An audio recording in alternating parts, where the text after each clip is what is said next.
Man, if that's not what you're trying to do, don't get me. If you ain't trying to change the franchise or the culture, don't get me. So you should know history repeats itself over and over and over, and I've done it over and over and over, so it should be no question why an NFL franchise should pick me. Okay, stop. Yeah, this is It's funny when he's lost for words. I know what's going on. I like to have hope, and I like to trust God. This ain't God. This the devil. This devil. The number one thing that didn't happen was there was not a collusion message with the NFL owners. Okay, what? Okay, a lot of people think that. Said that if the right team does not pick him, then you will intervene. That's my son. The drama around Shedeur Sanders and the NFL draft ain't dying down. It's only getting messier. People all over are digging into what really went down on draft day. Some say NFL owners had it out for Deion Sanders and used Shedeur to send a message. And Deion? Night with one general manager who is considering taking Shedeur Sanders today. He pointed back all the way to March 2024 and something that Shedeur's father, Deion Sanders, said on a podcast talking about both Shedeur and Travis Hunter, saying that if they are drafted by a team that they don't want to go to, he's going to step in and pull an Eli, meaning force those players to not actually go to that team and try to get them traded. Throughout the pre-draft process, Shedeur Sanders very much proceeded as if he was dictating to clubs where he was going to go rather than how the draft works, which is the other way around. And there were a bunch of opportunities missed at the various checkpoints through that pre-draft process. Go all the way back to All-Star season. He's not holding back. He's straight up saying there's a shady conspiracy behind closed doors. According to him, a few NFL execs and owners wanted to humble him by messing with his son's draft spot. An insider already spilled the tea. Some coaches and owners weren't feeling Shedeur's vibe. They said he came off too cocky, too sure of himself in interviews, and he didn't even show up for the combine. But the real issue? Word is they thought Deion was getting too big, acting like he runs the whole league. And those billionaire white owners?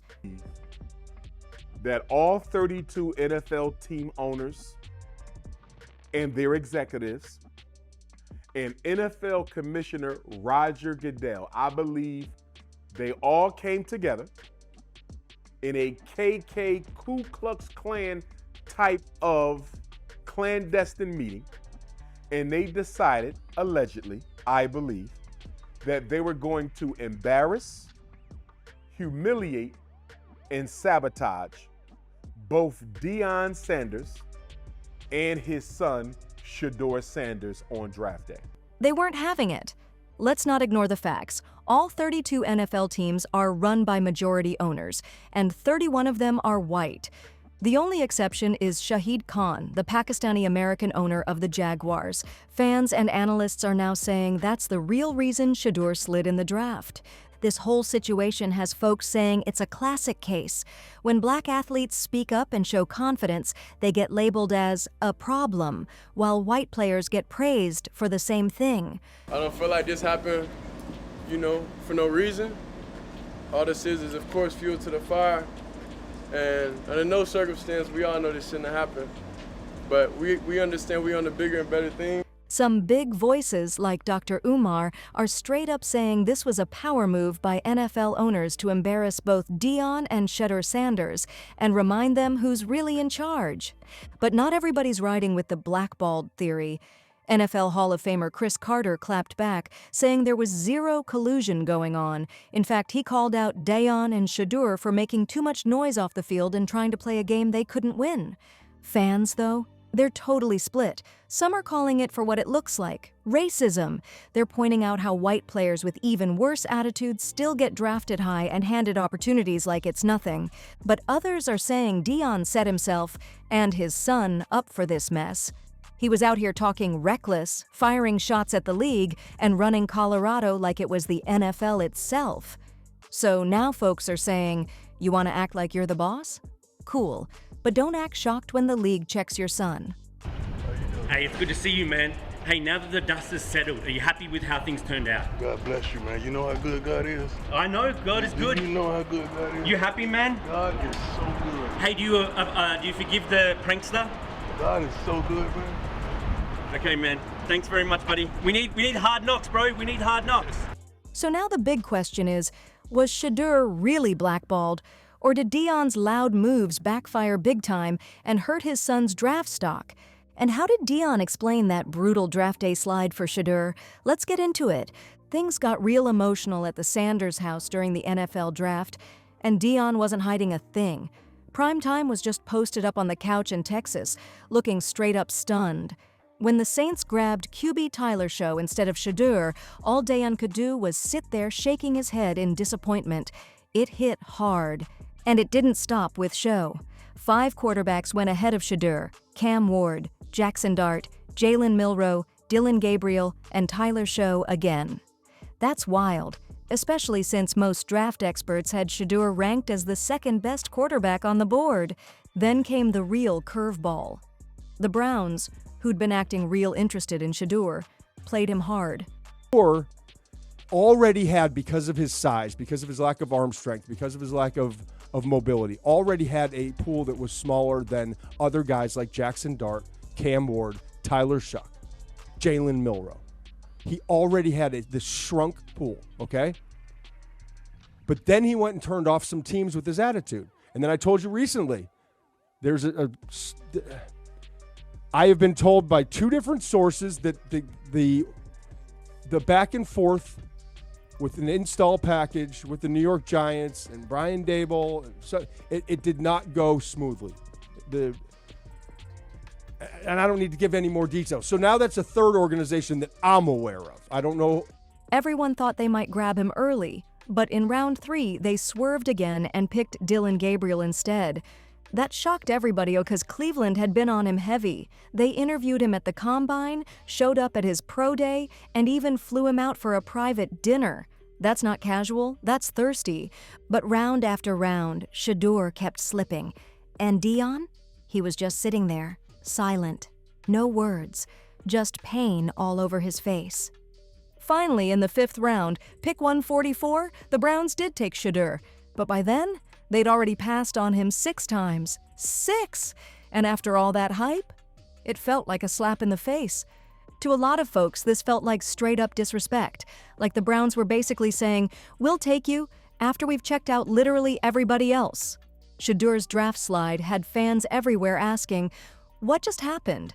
Especially since this dude was hyped as one of the top quarterbacks in the whole draft. Some rankings even had him 2nd overall, right behind Caleb Williams. But somehow, team after team let him slide through the first 4 rounds without blinking. And the confusion wasn't just about his talent. There was serious buzz around his name all season. With the 40th pick in the 2025 NFL Draft, the New Orleans Saints select Tyler Shuck, quarterback, Louisville. Switch it up. Quarterback. There it is. Wow. One of the most intriguing prospects. Wow.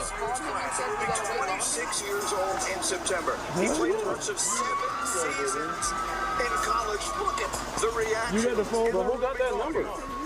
Add in the fact that his dad is Deion Sanders, one of the most outspoken and flashy figures in football. It's got people raising eyebrows. Now the talk is turning real personal. People are wondering, did Shedeur's draft drop have more to do with how he and Deion carry themselves?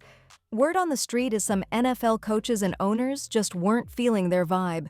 Sources with direct ties to teams say there's tension behind the scenes, and it's about attitude. One anonymous coach from a team picking in the top 7 spilled that Shedeur came across as brash and way too arrogant during an interview. Not a good look in their eyes. Even draft guru Todd McShay chimed in. He straight up said Shedeur's attitude was the biggest red flag. According to him, those job interviews with NFL teams, they didn't go well at all.